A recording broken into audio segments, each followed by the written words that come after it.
అందరికీ నమస్తే. Welcome back. నేను మీ చిత్ర. ఈరోజు మనతో గెస్ట్‌గా ఉన్నారు టీడీపీ యాక్టివిస్ట్ అనుష గారు. మేడం నమస్తే మేడం. నమస్కారం అండి. మేడం ఆంధ్రప్రదేశ్‌లో భావాల వ్యక్తీకరణ స్వేచ్ఛ ప్రమాదంలో ఉంది అంటూ రీసెంట్‌గా జగన్మోహన్ రెడ్డి గారు ఆరోపణలు చేయడం జరిగింది. సో, దానిపైన మీ అభిప్రాయం ఏంటి? ఆంధ్రప్రదేశ్ రాష్ట్రం ప్రస్తుతం చాలా మంచి అభివృద్ధి దిశలో వెళ్తుందండి. జగన్మోహన్ రెడ్డి గారు చేసిన విమర్శలు అవి చాలా రాంగు. ఎందుకలా చెప్తున్నామంటే, నాటి జగన్మోహన్ రెడ్డి గారి ప్రభుత్వంలో 2019 నవంబర్ 28వ తారీఖున చంద్రబాబు నాయుడు గారు అమరావతిలో పర్యటనకొచ్చారు. పర్యటనకొచ్చినప్పుడు ఆయన కాన్వాయ్ మీద ఆ రోజున చెప్పులు, రాళ్లతో అలా గందరగోళం చేశారు. ఆ రోజున అక్కడ డీజీపీ గారు గూడా స్వేచ్ఛాభావం అని జెప్పేసి దాన్ని చెప్పారనమాట. మరి మీరు ఆ రోజు ఆ ఘటన మీద అలా చేసి అంత పెద్ద వ్యక్తి మీద అంటే రాళ్ళు, చెప్పులతో వీసారు. నేటి ప్రభుత్వంలో అలాంటి సంఘటనలు ఎక్కడైనా చోటు చేసుకున్నాయా? ఎక్కడైనా చూస్తున్నామా మనం అసలు అలాంటి ఘటనలు? ఈ రోజున హ్మ్. మీరు ఎలా అలా విమర్శిస్తారండి? మీ ప్రభుత్వంలో ఆ టైంలో ఎంతో మంది జర్నలిస్టులకి భయభ్రాంతులకు గురి చేశారు. ఎంతో మంది కార్యకర్తల మీద వేధింపులకు గురి చేశారు. అలాగే మీరింకా సామాన్యమైన జనాల మీద కూడా కేసులు పెట్టించి వాళ్ళని ఎంతో ఇబ్బంది పెట్టారు. నేడేమో మీకు ప్రజాస్వామ్యంలో ఇది ఒక నేరంగా కనిపిస్తుంది. అప్పుడేమో మీకు అదొక అంటే అప్పుడు మీకు అది అడిగి ప్రశ్నించే వాళ్ళకి నేరం అనిపించింది. ఈ రోజునేమో ప్రశ్నించే హక్కుగా దాన్ని పరిగణలోకి తీసుకుంటారా? ఇది ఎలా కరెక్ట్ మీకు? ప్రజలు అన్నీ చూస్తున్నారు. రాజకీయాలు మారొచ్చేమో గానీ ప్రజల మనసులో ఉన్న అభిప్రాయాలైతే అంత ఈజీగా మారడం కష్టం. అయితే మరి జగన్మోహన్ రెడ్డి గారు ఏమంటున్నారంటే పోలీసులని అంటే అధికారికంగా కాకుండా పర్సనల్‌గా వాడుకుంటున్నారు చంద్రబాబు నాయుడు గారు. పర్సనల్ పనులకి పోలీసులని ఇది చేస్తున్నారు అని చెప్పేసి కూడా ఆయన చెప్పడం జరిగింది. సో, దాని గురించి ఏమంటారు? జగన్మోహన్ రెడ్డి గారి ప్రభుత్వంలో వ్యవస్థ అనేది పోలీస్ వ్యవస్థ ప్రజలకు పనిచేయలేదు. ఓన్లీ ఒక పార్టీకి మాత్రమే పనిచేసింది. దానికి ఉదాహరణంగా తీసుకున్నదే నేను ఇంతకు ముందు చెప్పాను కదా! చంద్రబాబు నాయుడు గారి కాన్వాయ్ మీద వైసీపీ వాళ్ళు చేసినటువంటి దాడికి ఆ రోజున డీజీపీ గారు సమర్థించి ఇది కూడా ఒక స్వేచ్ఛాభావంకి సంబంధించి వాళ్ళు అలా చేశారన్నారు. మరి మీ ప్రభుత్వంలో పోలీసులు ఏం చేశారు?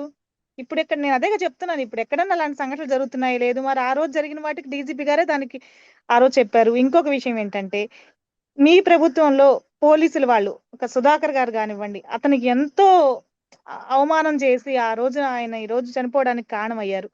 గొడ్డలి పార్టీ అని పేరు తెచ్చుకున్నారు. ఎందుకు తెచ్చుకున్నారు? మీకు పోలీసుల సపోర్ట్ ఏదైనా అవ్వనండి. మీరు మీ సొంత బాబాయ్ గారిని చంపేశారు.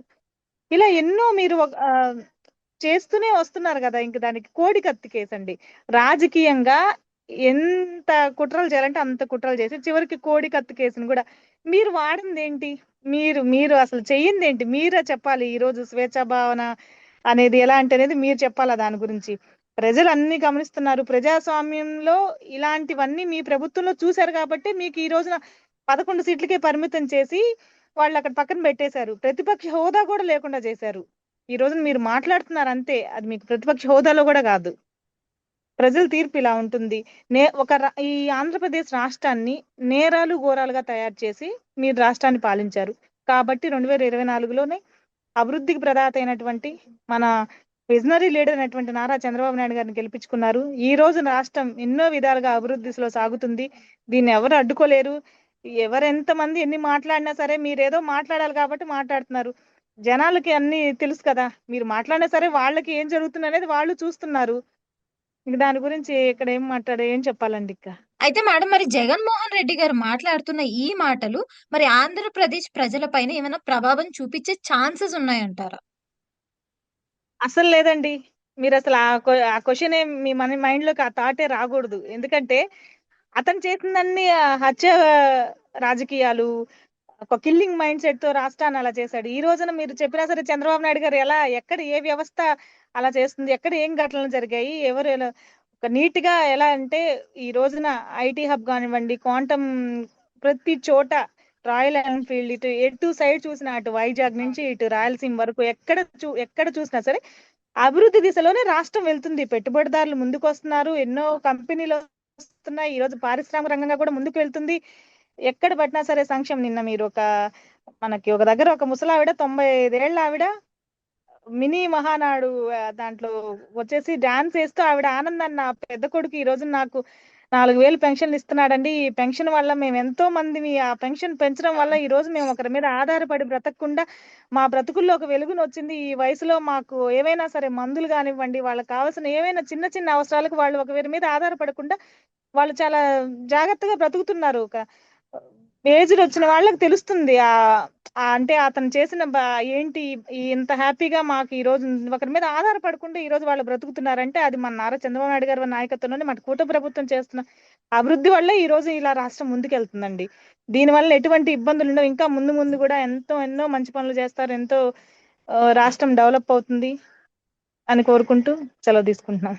నమస్కారం అండి.